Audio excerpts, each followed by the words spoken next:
اور کفر یکفر کفرانن کے معنی آتے ہیں انعامات اور احسانات کی ناشکری کرنا اور ناقدری کرنا۔ تو کفران کے معنی ہوئے ناشکری، کفران العشیر شوہر کی ناشکری کا بیان، وکفر دون کفرین یہ حضرت امام بخاری رحمۃ اللہ علیہ کی خاص اصطلاح ہے، جس کا مطلب یہ ہے کہ سارے کفر برابر نہیں ہوتے۔ ایک کفر اکبر اور کفر حقیقی ہے کہ آدمی اللہ تبارک و تعالیٰ کا انکار کر دے، اور ایک کفر کا اس سے نیچے کا درجہ ہے جس کا مطلب ہے کہ انسان نعمتوں کی ناشکری کرے، اپنے محسن کے احسانات کا انکار کرنے لگے۔ تو سارے کفر برابر نہیں ہیں، یعنی ناشکری کرنے کی وجہ سے انسان کافر نہیں ہو جاتا ہے اور ایمان سے اس کا رشتہ ختم نہیں ہو جاتا ہے، بلکہ وہ بدستور مومن رہتا ہے، ایمان والوں میں اس کا شمار رہتا ہے۔ اور اس باب میں حضرت ابو سعید خدری رضی اللہ تعالیٰ عنہ کی روایت ہے۔ دیکھو حضرت ابو سعید خدری رضی اللہ تعالیٰ عنہ کی روایت، جس کو امام بخاری رحمۃ اللہ علیہ آگے لائیں گے، اس کی امام بخاری رحمۃ اللہ علیہ کے پاس ایک ہی سند ہے، اس لیے اس روایت کو یہاں سند کے ساتھ بیان نہیں کیا تاکہ آگے بیان کرنے سے تکرار پیدا نہ ہو جائے، لہذا اس کا صرف حوالہ دے دیا کہ اس مضمون پر دلالت کرنے والی ایک روایت وہ بھی ہے جس کو حضرت ابو سعید خدری رضی اللہ تعالیٰ نقل فرماتے ہیں۔ آگے پھر حضرت ابن عباس رضی اللہ تعالیٰ کی روایت لا رہے ہیں۔ وبه قال حدثنا عبد الله بن مسلمة عن مالك عن زيد بن أسلم عن عطاء بن يسار عن ابن عباس رضي الله تعالى عنهما قال قال النبي صلى الله عليه وسلم أريد النار فإذا أكثر أهلها النساء يكفرن قيل أيكفرن بالله قال يكفرن العشيرة وَيَكْفُرْنَ الْإِحْسَانَ لَوْ أَحْسَنْتَ إِلَىٰ إِحْدَاهُنَّ الدَّهْرَ ثُمَّ رَأَتْ مِنْكَ شَيْئًا قَالَتْ مَا رَأَيْتُ مِنْكَ خَيْرًا قَطُّ أَوْ كَمَا قَالَ صلی اللہ علیہ وسلم۔ پیغمبر علیہ السلام نے ارشاد فرمایا کہ مجھے جہنم دکھائی گئی، فَإِذَا أَكْثَرُ أَهْلِهَا النِّسَاء تو میں نے دیکھا کہ جہنمی لوگوں میں اکثریت عورتوں کی ہے۔ اور کیوں ہے ان کی اکثریت؟ یکفرنا اس لیے کہ وہ کفر کا ارتکاب کرتی ہیں۔ ارتکاب کفر کی بنیاد پر عورتوں کو بڑی تعداد میں جہنم میں ڈالا جائے گا، یہ مجھے دکھایا گیا۔ تو مستورات میں سے کسی نے پوچھا، یا مردوں میں سے کسی نے پوچھا، ایکفرن باللہ کیا یہ لوگ اللہ کا انکار کرتی ہیں؟ آپ نے ارشاد فرمایا کہ اللہ کا انکار تو نہیں کرتی ہیں، لیکن یکفرن العشیر شوہروں کی ناشکری کرتی ہیں، ویکفرن الاحسان اور احسان کو نہیں مانتی ہیں۔ لو احسنتا آگے عورتوں کی عادت بیان فرمائی، اگر تم ان میں سے کسی کے ساتھ حسن سلوک کرتے رہو زمانے بھر، پھر وہ دیکھ لے تمہاری طرف سے کوئی ہلکی سی بات، قالت تو فوراً کہے گی ما رأیت منک خیرا قط میں نے تو کبھی تمہارے یہاں خیر دیکھی ہی نہیں، ساری زندگی کے احسانات کو ایک سیکنڈ میں خاک میں ملا دیتی ہے۔ تو شوہروں کی ناشکری کرنا یہ بھی گناہ کبیرہ ہے، لیکن یہ گناہ کبیرہ ایسا نہیں ہے کہ جو انسان کو ایمان کے دائرے سے باہر نکال دے۔ دیکھو امام بخاری رحمۃ اللہ علیہ یہاں تک بہت سارے ابواب لائے تھے جن میں یہ بات بیان کی گئی تھی کہ اعمال ایمان کا جز ہیں اور ایمان مرکب ہے، اور بعینہ یہی مسلک ہے خوارج کا اور معتزلہ کا، کہ وہ بھی یہی کہتے ہیں، خوارج بھی یہی کہتے ہیں کہ اعمال ایمان کا جز ہے، اور معتزلہ بھی یہی کہتے ہیں کہ اعمال ایمان کا جز ہے۔ لیکن محدثین میں اور خوارج اور معتزلہ میں فرق ہے، اسی فرق کی وجہ سے یہ باب لائے ہیں، یعنی مسلسل ایمان کے مرکب ہونے کے اور اعمال کے جزو ایمان ہونے کے اموام کی وجہ سے وہ یہ نہ سمجھ بیٹھے کہ معتزلہ کا مسلک برحق ہے، خوارج کا مسلک برحق ہے۔ تو یہ دو باب لائے ہیں یہاں پر، محدثین اور خوارج اور معتزلہ کے مسلک کے درمیان امتیاز بیان کرنے کے لیے، اور اس امتیاز کا خلاصہ یہ ہے کہ محدثین کے نزدیک بھی اعمال ایمان کا جز ہیں، خوارج کے نزدیک بھی اعمال ایمان کا جز ہیں، معتزلہ کے نزدیک بھی اعمال ایمان کا جز ہیں، لیکن جزئیت کے اندر فرق ہے۔ محدثین کے نزدیک یہ اجزاء اجزاء مکملہ ہیں، اور معتزلہ اور خوارج کے نزدیک یہ اجزاء اجزاء مقومہ ہیں۔ یعنی معتزلہ اور خوارج کا مطلب تو یہ ہے، ان کا مسلک یہ ہے کہ آدمی اگر عمل میں کوتاہی کرے، گناہ کبیرہ کا ارتکاب کر لے، تو وہ آدمی ایمان سے نکل گیا۔ ایمان سے نکل جانے پر تو خوارج اور معتزلہ دونوں متفق ہیں، لیکن کفر میں شامل ہوا یا نہیں ہوا، اس میں معتزلہ اور خوارج کی رائے بھی علیحدہ علیحدہ ہے۔ معتزلہ کہتے ہیں کہ ایمان سے تو نکل گیا، لیکن چونکہ تصدیق قلبی کا اس نے انکار نہیں کیا، لہذا کفر کے دائرے میں بھی داخل نہیں ہوا، بلکہ یہ آدمی ایمان و کفر کے درمیان معلق اور مذبذب ہو گیا۔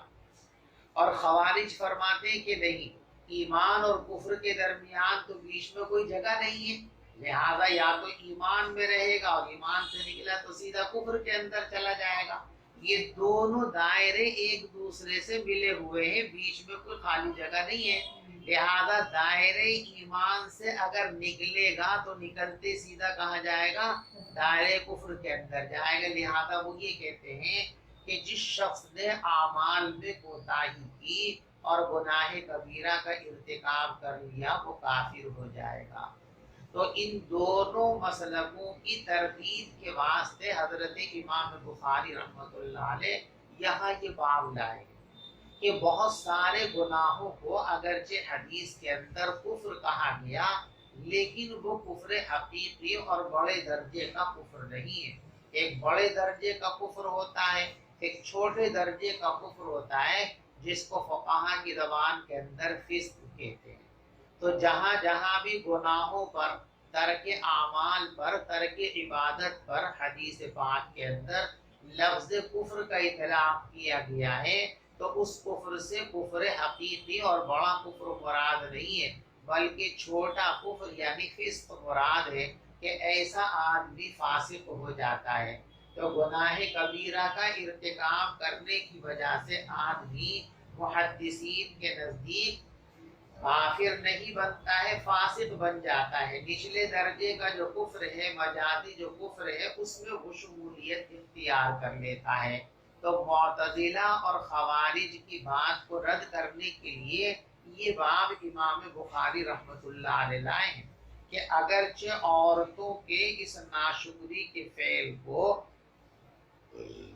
حدیث پاک کے اندر لفظ کفر سے تعبیر کیا گیا، لیکن اس سے بڑا کفر اور حقیقی کفر مراد نہیں ہے، بلکہ چھوٹا کفر یعنی فسق مراد ہے۔ اور جیسے کفر انسان کو جہنم میں لے جانے کا ذریعہ ہے، ویسے ہی فسق بھی انسان کو جہنم میں لے جانے کا ذریعہ ہے۔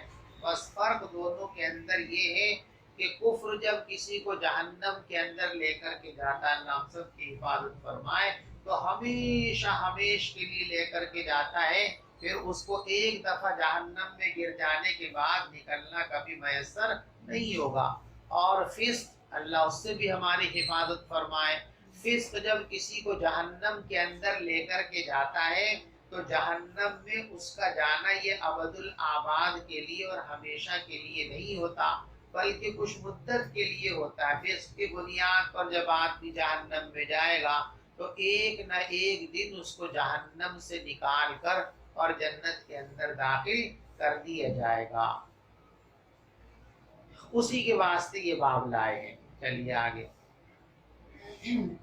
باب المعاصی من امر الجاہلیت ولا يكفر صاحبها بارتكابها الا بالشرك لقول النبي صلى الله عليه وسلم انك ابره فيك جاهليه، وقول الله تعالى ان الله لا يغفر ان يشرك به ويغفر ما دون ذلك لمن يشاء، وان طائفتان من المؤمنين اقتتلوا فاصلحوا بينهما فسماهم المؤمنین۔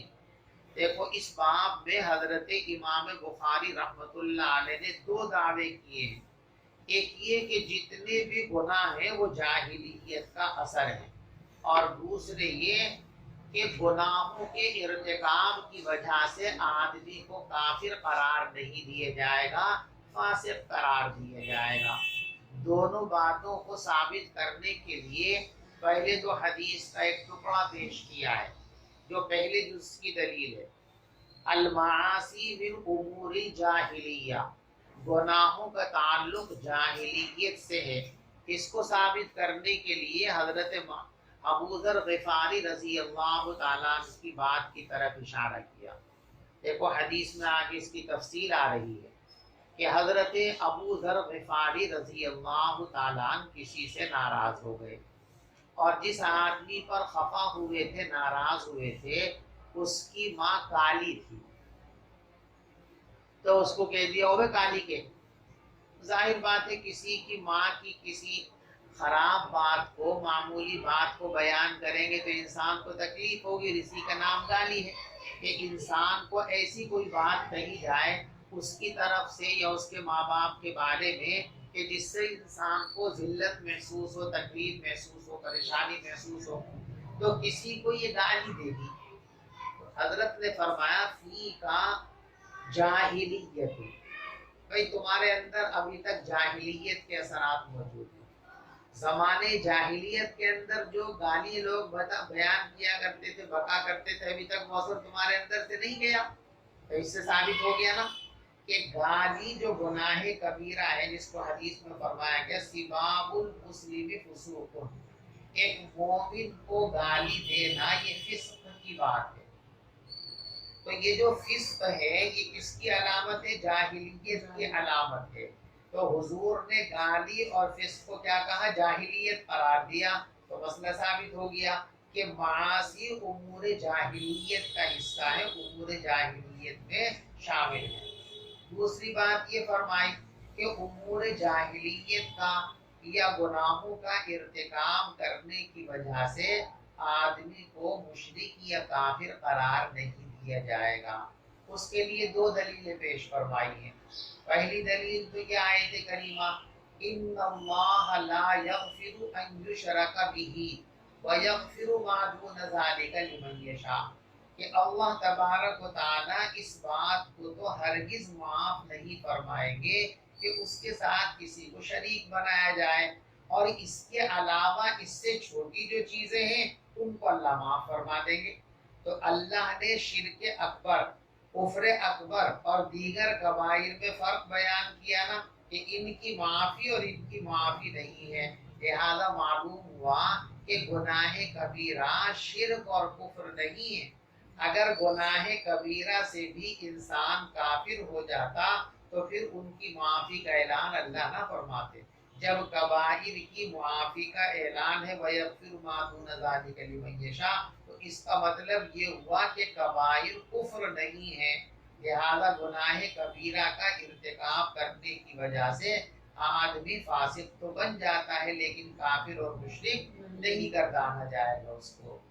دوسری آیت لائے ہیں اسی کو ثابت کرنے کے لیے، وَإِن طَائِفَتَانِ مِنَ الْمُؤْمِنِينَ اقْتَتَلُوا، کہ اگر مسلمانوں کے دو گروہ، مسلمانوں کی دو جماعتیں آپس میں لڑنے لگیں تو تم ان کے درمیان صلح کرا دیا کرو، لڑائی کو آگے مت بڑھنے دیا کرو، کچھ ان کو سمجھاؤ، کچھ ان کو سمجھاؤ، کچھ ان کو دباؤ، کچھ ان کو دباؤ، اور دونوں کے درمیان کی لڑائی ختم کرا کے مصالحت کرا دو۔ اس آیت سے استدلال اس طرح ہے کہ دیکھو، آپس میں لڑنا اور جھگڑنا یہ گناہ کبیرہ ہے، یہاں اس گناہ کبیرہ کا ارتکاب کرنے والے لوگوں کو اللہ نے مومن قرار دیا۔ وَإِن طَائِفَتَانِ مِنَ الْمُؤْمِنِينَ اقْتَتَلُوا، ایمان والوں کی دو جماعتیں اگر آپس میں لڑ پڑیں تو لڑنا گناہ کبیرہ، اس عمل کا ارتکاب کرنے والوں کو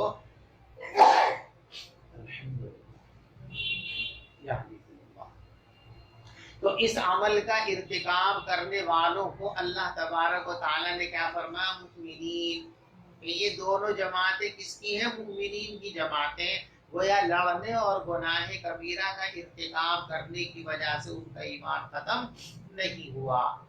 تو یہ دو دلیل، دو مسئلے اور دونوں کی دو دلیل، بات سمجھ میں آ گئی؟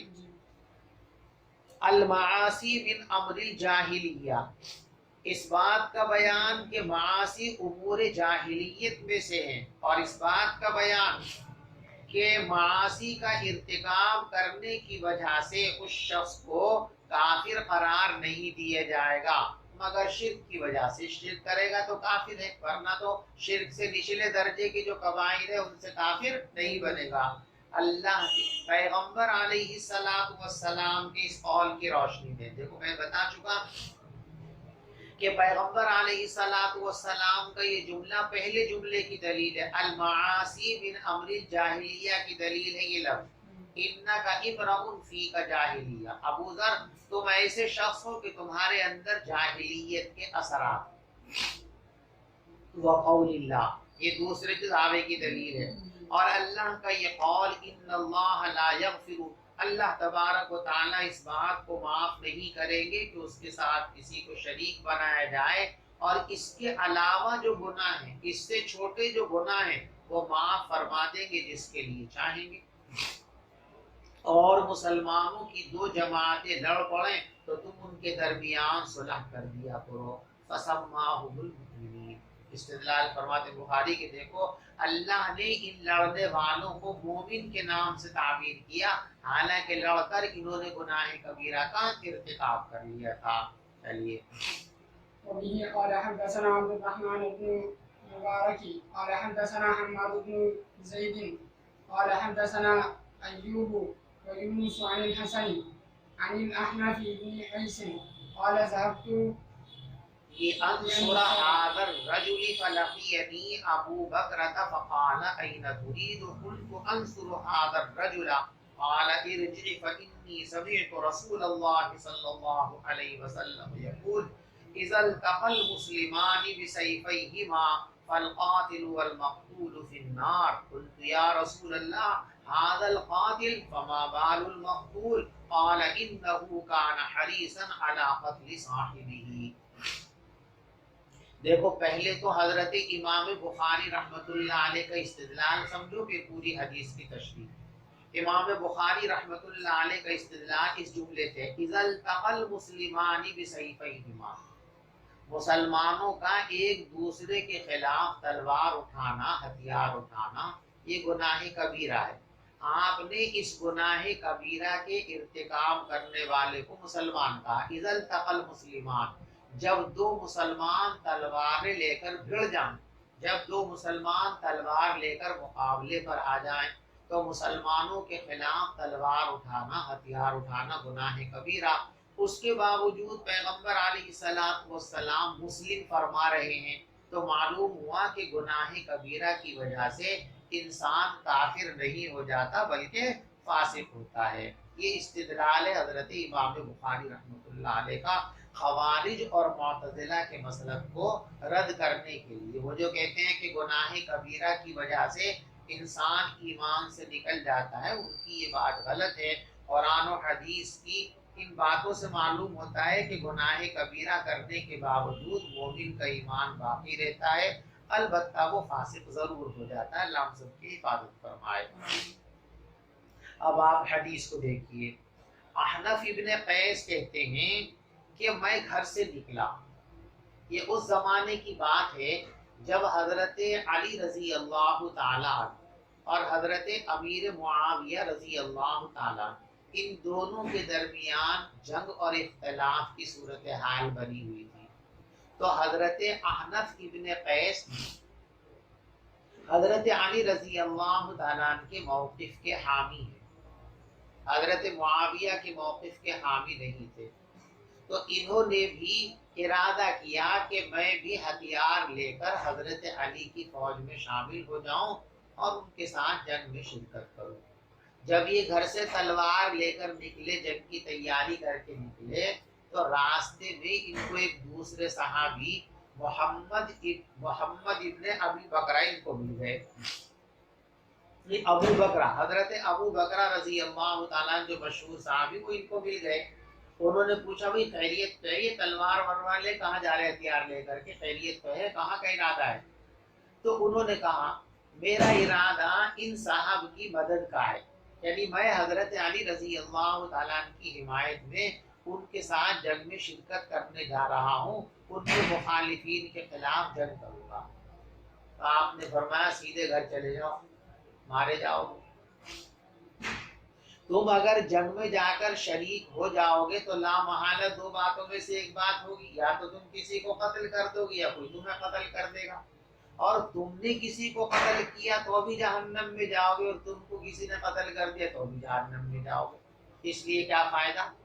جس بات میں شرکت کرنے کا اور شمولیت کرنے کا انجام دونوں صورتوں میں جہنم میں، جیت گیا تب بھی جہنمی اور ہار گیا تب بھی جہنمی، تو پھر جانے سے کیا فائدہ؟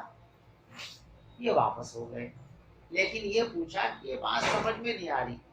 پیغمبر علیہ الصلوۃ والسلام نے فرمایا کہ القاتل فی النار، جس نے کسی مسلمان کو قتل کر دیا وہ جہنم میں جائے گا۔ تو یہ بات تو ٹھیک ہے، قرآن کہتا ہے وَمَن يَقْتُلْ مُؤْمِنًا مُتَعَمِّدًا فَجَزَاؤُهُ جَهَنَّمُ، قاتل جہنم میں جائے، یہ بات تو ٹھیک ہے، لیکن مقتول ایک تو بیچارہ وہ اپنی جان سے گیا، اس پر ظلم ہوا، اس کے ساتھ زیادتی ہوئی، اور اوپر سے وہ جہنم میں جائے، تو مقتول کو جہنم میں جائے گا۔ فرمایا ھذا القاتل، یہ تو قاتل جہنم میں جائے، فما بال المقتول، لیکن مقتول کا کیا قصور ہے کہ وہ جہنم میں جائے گا؟ تو ارشاد فرمایا انہ کان حریصا علی قتل صاحبہ، یہ جو تلوار لے کر پستول لے کر میدان میں گیا تھا، جو مارا گیا، کرکٹ کھیلنے گیا تھا، کیا کرنے گیا تھا؟ یہ بھی ایک مومن کو مارنے کے لیے گیا تھا اور مارنے کی پوری کوشش کی تھی، اور اللہ کے یہاں جزا اور سزا کا ترتب جو ہے کوشش کے اوپر مرتب ہوتا ہے، وہ کوئی عمل کے اوپر مرتب۔ ایک آدمی کسی اچھے یا برے عمل کو انجام دینے کی اپنی طرف سے ممکنہ کوششیں کر لے، تو اب عمل کا وقوع ہو یا عمل کا وقوع نہ ہو، باہر دو صورت یہ انسان جزا اور سزا کا مستحق بن گیا۔ اگر کوئی آدمی اچھے کام عمل صالح کے لیے پوری کوشش کر ڈالے جتنی وہ کر سکتا ہے، لیکن اس کے باوجود بھی وہ نیک عمل اس سے نہ ہو سکے، تو اللہ تبارک و تعالیٰ اس کو پورے عمل کا ثواب عطا فرمائیں گے۔ ایسے ہی کوئی انسان جو گناہ کر سکتا ہے، اس گناہ کے لیے جتنی کوششیں اس کے قبضے میں تھی وہ ساری کر لی اس نے، لیکن پھر بھی نہیں ہو سکا معاملہ اس سے، تو اب بھلے ہی نفس عمل کا وقوع نہ ہوا ہو، لیکن اس آدمی کو اس برے عمل کی سزا ضرور بھی ضرور دی جائے گی۔ آج سمجھ میں آ رہی؟ تو اب یہ جو مومن گیا ہے لڑنے کے لیے پستول لے کر کے، تلوار لے کر کے، لاٹھی لے کر کے، اگرچہ یہ میدان میں جا کے مر گیا، لیکن کوشش کیا کر رہا تھا؟ کسی مومن کو مارنے کی، اور عمل کی جو سزا ہے وہ بھی عمل کی کوشش کی بھی سزا ہے۔ اس لیے جب دو مسلمان آپس میں لڑیں گے اور جھگڑیں گے تو ان میں جو مرے گا وہ بھی جہنمی، جو مارے گا وہ بھی جہنمی۔ مسلمان لڑ رہے ہیں، ایک طرف سے ایک آدمی مر گیا، یہ مرنے والا بھی جہنم میں جائے گا اور جس نے مارا وہ بھی جہنم میں جائے گا. بات سمجھ میں آ رہی؟ لیکن یہ بات ذہن میں رکھو کہ لڑائی میں مرنے والا اور مارنے والا دونوں جہنم میں جائیں گے. یہ ان لڑائیوں کے متعلق ہے جو اپنے ذاتی معاملات میں نفسانیات کی بنیاد پر لڑائیاں ہوتی ہیں. اس نے مجھے گالی دے دی، اس نے مجھے گالی دے دی، اس نے میری فلاں کو چھیڑ دیا، اس نے میری زمین دبا لی، اس نے کاروبار میں مجھ سے بے ایمانہ کر لیا. ان بنیادوں پر، شخصی اور ذاتی بنیادوں پر جو لڑائیاں ہوتی ہیں، ان لڑائیوں کا یہ انجام ہے جو حدیث پاک کے اندر بیان کیا گیا کہ اس میں جو مارا گیا وہ بھی جہنمی اور جس نے مارا وہ بھی جہنمی. لیکن دو مسلمانوں کے درمیان، مسلمانوں کی دو جماعتوں کے درمیان، تو دو مسلمانوں کے درمیان کسی دینی مسئلے میں اجتہادی اختلاف ہو گیا اور وہ اختلاف خدا نہ کرے جنگ کی شکل اختیار کر لے، تو اس جنگ کے تعلق اس حدیث سے نہیں. یعنی اس میں مرنے والا اور مارنے والا یہ لوگ جہنمی نہیں ہیں، بلکہ اس صورت میں مارنے والا بھی جنتی ہے اور مرنے والا بھی جنتی ہے. جیسے حضرت امیر معاویہ رضی اللہ تعالیٰ عنہ اور حضرت علی رضی اللہ تعالیٰ عنہ کے درمیان ایک مسئلے میں اجتہادی اختلاف ہو گیا. حضرت امیر معاویہ رضی اللہ تعالیٰ عنہ کا موقف یہ تھا کہ مجرموں کو فوراً سزا ملنی چاہیے تاکہ دوسرے لوگوں کو جرم کا حوصلہ نہ ملے. تو ان کا کہنا یہ تھا کہ جن حضرات نے حضرت عثمان غنی رضی اللہ تعالیٰ عنہ کے خلاف بغاوت کر کے ان کو شہید کیا ہے، ان کو فوراً پہلے سزا دو تب ہم آپ سے بیعت کریں گے.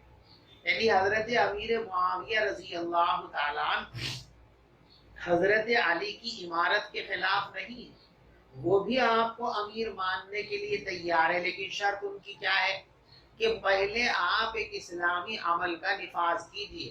آپ چونکہ خلیفۃ المسلمین منتخب کر لیے گئے، مدینے میں ارباب حل و عقد نے آپ کو امیر بنا دیا، تو اب امیر کی ذمہ داری ہے مجرموں کی سر کو بھی.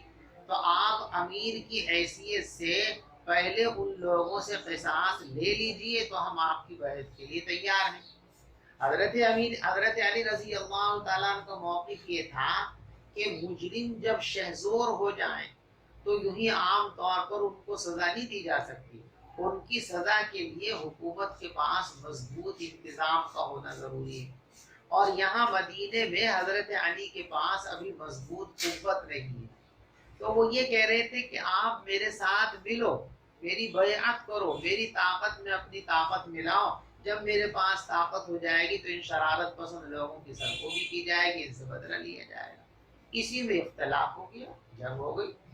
چنانچہ جنگ کے موقع پر کسی نے حضرت علی رضی اللہ تعالیٰ عنہ سے پوچھا تھا کہ حضرت ہم بھی الحمدللہ مومن ہیں اور امیر معاویہ کے ساتھ جو لوگ ہمارے سامنے لڑ رہے ہیں وہ بھی مومن ہیں، ہم میں سے لوگ مر بھی رہے ہیں اور مار بھی رہے ہیں، ہمارے بھی کچھ لوگ مر رہے ہیں، ان کے بھی کچھ لوگ مر رہے ہیں، تو اب یہ ہمارے مرنے والوں کا اور ان کے مرنے والوں کا کیا ہوگا؟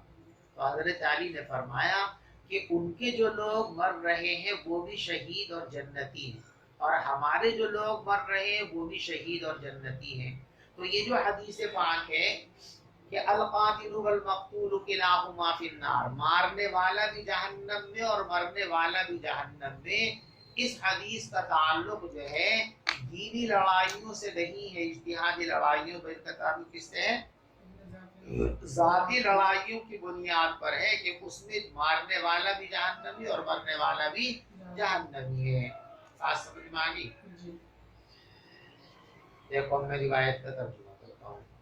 احنف ابن قیس فرماتے ہیں کہ میں گھر سے چلا تاکہ اس آدمی کی مدد کر سکوں. اس آدمی سے اشارہ حضرت علی رضی اللہ تعالیٰ کی طرف ہے کہ میں نے ارادہ کیا کہ میں بھی حضرت علی کی فوج میں جا کر شامل ہو جاؤں اور میں وہاں جا کر لڑائی میں شرکت کر لوں.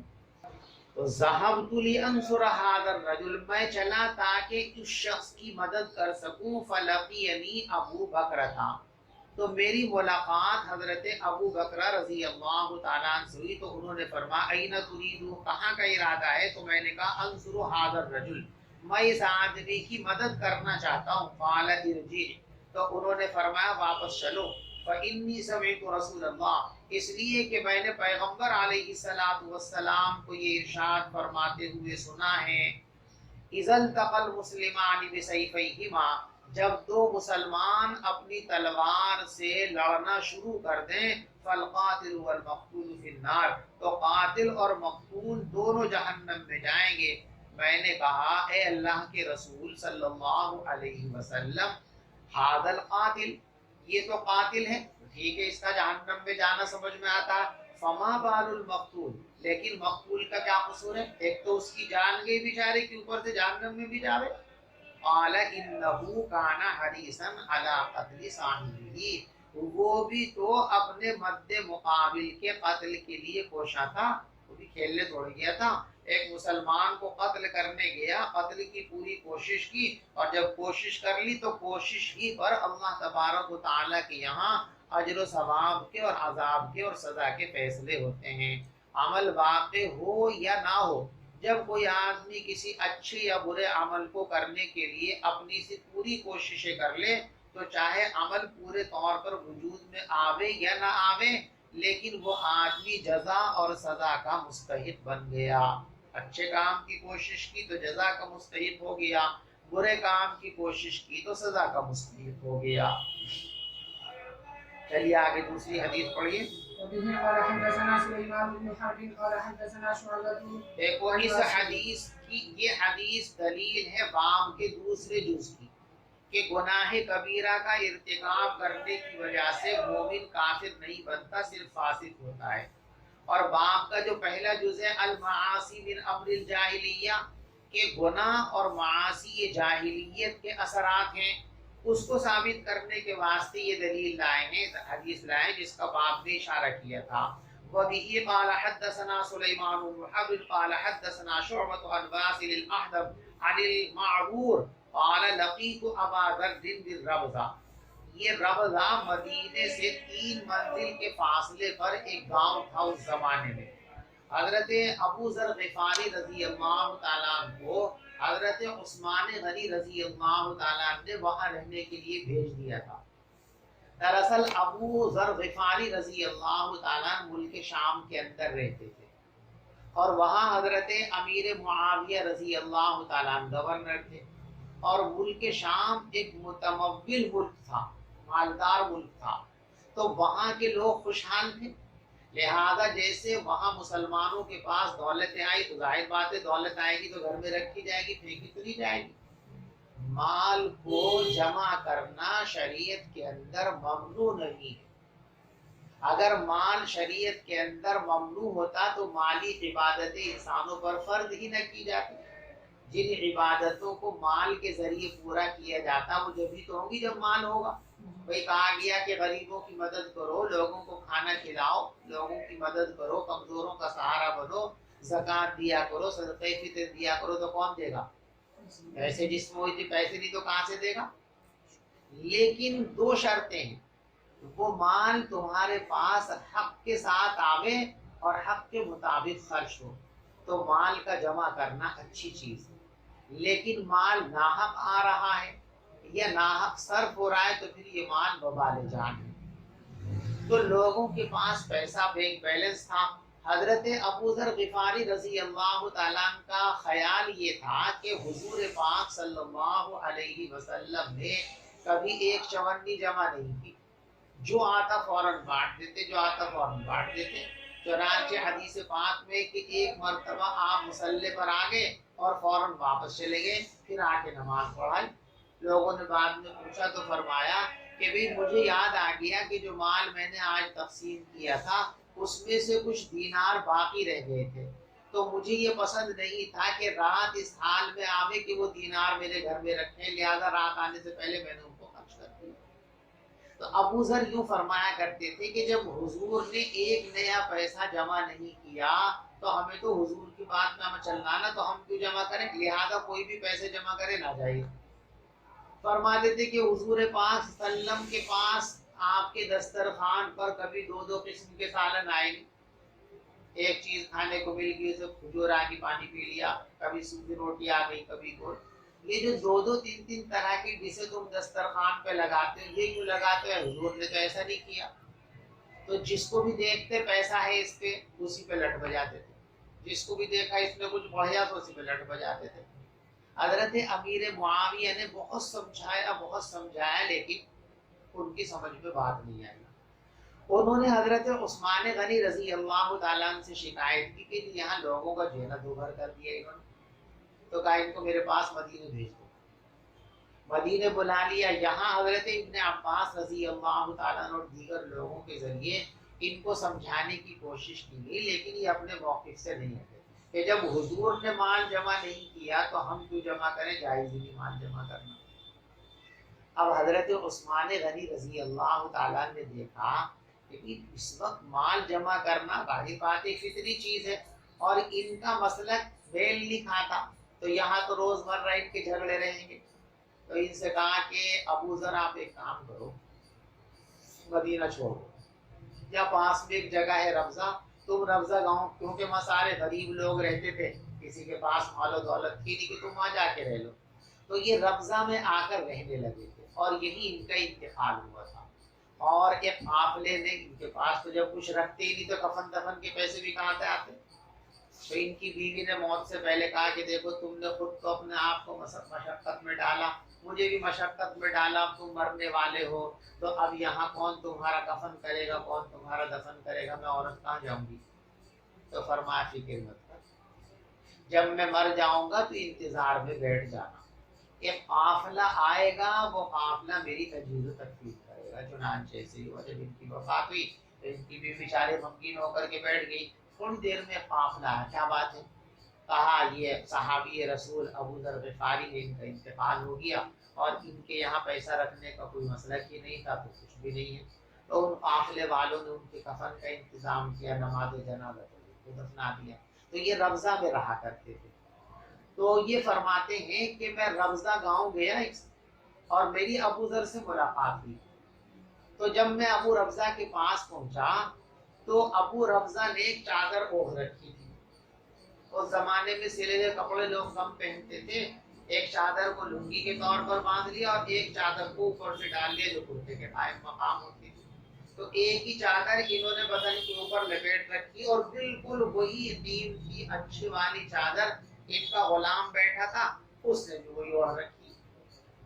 میں نے کہا کہ حضرت یہ تو غلام ہے، آپ اس کو معمولی درجے کا کوئی لباس لے کے دے دیتے اور یہ دوسری چادر بھی آپ لے لیتے تو آپ کا پورا جوڑا ہو جاتا، بڑھیا سی لنگی بھی ہو جاتی، بڑھیا سا کرتا بھی ہو جاتا۔ تو انہوں نے فرمایا کہ میں جو ایسا کرتا ہوں اس پہ خاص پس منظر ہے۔ کہتے میری ایک خادم سے لڑائی ہو گئی تھی، مجھے غصہ آ گیا تھا اور میں نے اس کو گالی دے دی تھی کہ وہ گالی دے، تو حضور نے مجھ سے فرمایا تھا کہ ابو ذر تمہارے اندر ابھی تک جاہلیت کے اثرات ہیں، اور پھر حضور نے یہ فرمایا تھا کہ یہ غلام جو ہیں یہ بھی تو انسان ہی ہے، یہ بھی اللہ کی مخلوق، تم بھی اللہ کی مخلوق، بھائی فرق اتنا ہے کہ اللہ نے ان کو تمہارا محکوم بنا دیا، تو ان کے ساتھ اچھا برتاؤ کیا کرو، جیسا خود کھاؤ ویسا ہی انہیں کھلایا کرو، جیسا خود پہنو ویسے ہی اسلام کی تعلیم ہے کہ غلاموں کے ساتھ کمتری کا معاملہ مت کرو، اپنے خادموں کو اپنے مزدوروں کو ذلیل نہ سمجھو، بلکہ ان کے ساتھ بھی عزت کا اور محبت کا اور مساوات کا سلوک کیا کرو، ان کو کمتر نہ سمجھا کرو۔ اس لیے چونکہ حضور نے فرمایا تھا کہ تمہارے بھائی ہیں، ان کے ساتھ اچھا سلوک، جیسا کھاؤ ویسے ان کو کھلاؤ، جیسا پہنو ویسے ان کو پہناؤ، تو میرے پاس جیسے کپڑے آتے ہیں ویسے کپڑے میں خود پہنتا ہوں، ویسے اپنے غلام کو پہناتا ہوں۔ تو اس میں یہی جملہ انک امرؤ فیک جاہلیت، کہ یہاں گالی کو اور گناہ کبیرہ کو اللہ کے رسول صلی اللہ علیہ وسلم نے جاہلیت کی بات قرار دیا، لہذا معلوم ہوا کہ معاصی جاہلیت کے قبیل سے ہیں، اللہ ہم سب کی حفاظت فرمائے۔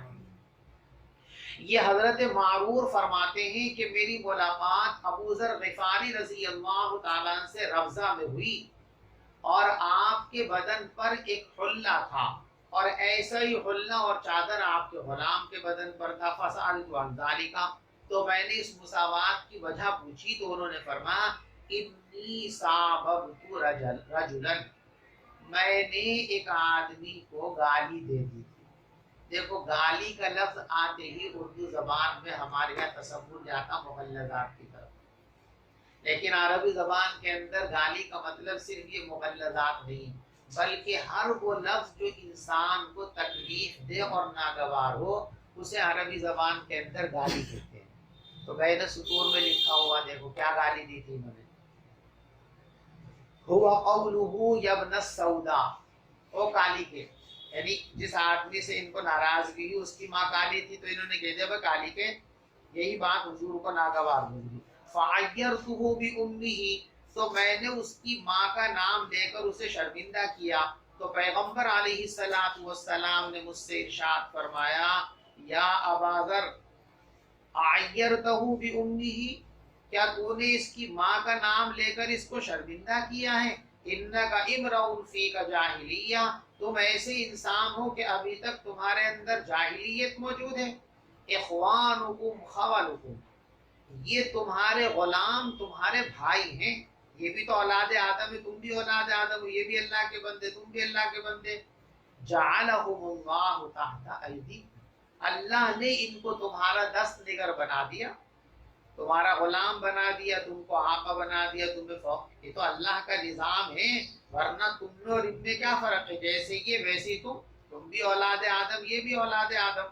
فمن کان اخوہ تحت یدہ، بس جس آدمی کا بھائی اس کے زیر دست ہو، فلیطعمہ مما یاکل، تو جو خود کھائے وہی اس کو بھی کھلائے. ولیلبسہ مما یلبس، اور جیسا لباس خود پہنے ویسا ہی لباس اس کو پہنائے. ولا تکلفوہم ما یغلبہم، اور ان کو ایسے کام کا ذمہ دار مت بنایا کرو جو ان کی طاقت سے زیادہ ہو. اتنا کام لو اپنے غلاموں سے جتنا وہ کام کر سکتے ہیں. مزدوروں کو اتنے بھاری کام کرنے پر مجبور کرنا کہ جو وہ کر نہیں سکتے یہ زیادتی ہے.